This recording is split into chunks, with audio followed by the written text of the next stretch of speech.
Buenos días a todos. Siendo las 9 a.m. del día de hoy, el Juzgado Civil Municipal instala la audiencia única dentro del incidente de perjuicios promovido por Pedro, quien reclama la suma de 200 millones de pesos por los daños sufridos a raíz de medidas cautelares decretadas en un proceso civil en su contra. Se deja constancia de la presencia de las partes, sus apoderados y testigos. El objeto de esta diligencia es practicar las pruebas decretadas, escuchar los alegatos de conclusión y, de ser posible, dictar decisión de fondo. Se advierte a las partes el deber de actuar con lealtad procesal conforme al artículo 178 del Código General del Proceso. Eh, el proceso original se decretaron medidas cautelares contra el señor Pedro que resultaron improcedentes al dictarse sentencia favorable a él. Por lo tanto, se abre incidente de perjuicios con fundamento en el artículo 361 del Código General del Proceso para establecer si procede indemnización y en qué cuantía. Señor juez, Eh, mi patrimonio se vio, Proceda, continúe tranquilo.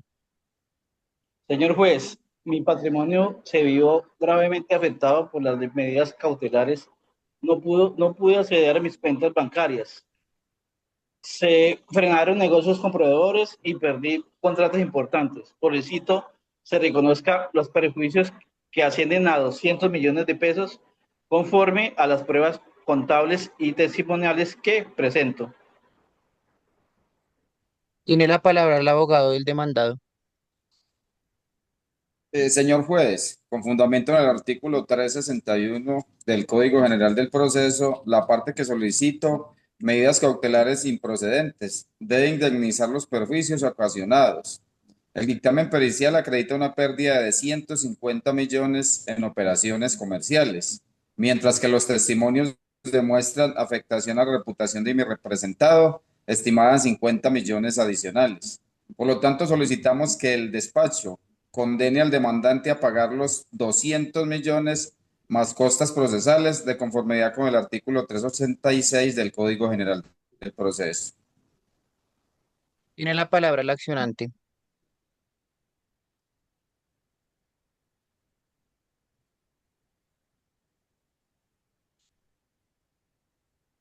Tiene la palabra el demandante.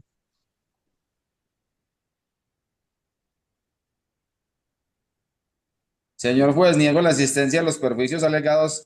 Las dificultades económicas del señor Pedro no se deben únicamente a la medida cautelar, sino también a la situación de su empresa. Además, la cuantía reclamada resulta exagerada y no ha sido probada en su totalidad.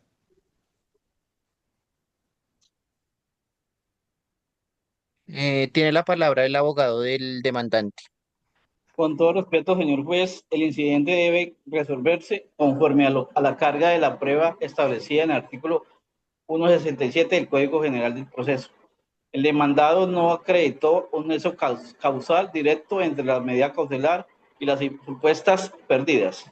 En consecuencia, solicitamos que se niegue la pretensión de indemnización o subsidiariamente se reduzca a una suma mínima y probada.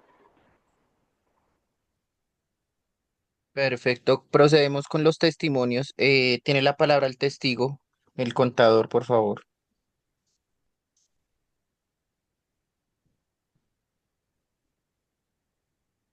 Señor juez, como testigo revisé los estados financieros de la empresa del señor Pedro y durante el embargo pues se logró, durante el embargo no pudo cumplir con las obligaciones contractuales, lo que generó pérdidas comparables por 150 millones y estas pérdidas corresponden a contratos cancelados y operaciones bloqueadas por parte del señor.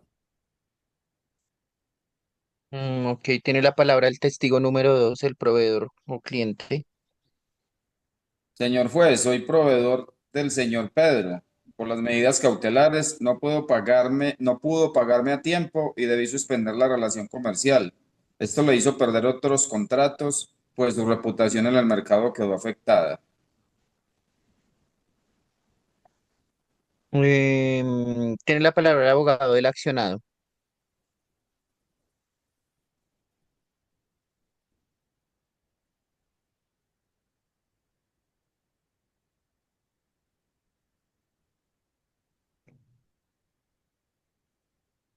Tiene la palabra el abogado del accionado. Señor juez, las pruebas periciales y testimoniales confirman los perjuicios. Solicitamos el pago total de 200 millones más costas. Tiene la palabra del abogado del accionante. No se probó la totalidad de la cuantía reclamada, por lo que debe negarse o reducirse el incidente a una suma mínima comprobada. Perfecto. El despacho encuentra demostrado el nexo causal entre la medida cautelar improcedente y los perjuicios sufridos por Pedro. El dictamen pericial y los testimonios son claros y coherentes. En consecuencia, se declara fundado el incidente de perjuicios y se condena al demandante a pagar al demandado la suma de 200 millones de pesos junto con las costas del incidente. Notifíquese en estrados, por favor. Con esta decisión se protege el derecho del demandado frente a una medida cautelar improcedente, garantizando equilibrio procesal y respeto al principio de indemnidad. Se invita a las partes a resolver sus diferencias con escenarios de conciliación para evitar mayores daños y congestión judicial. Se da por concluida la diligencia.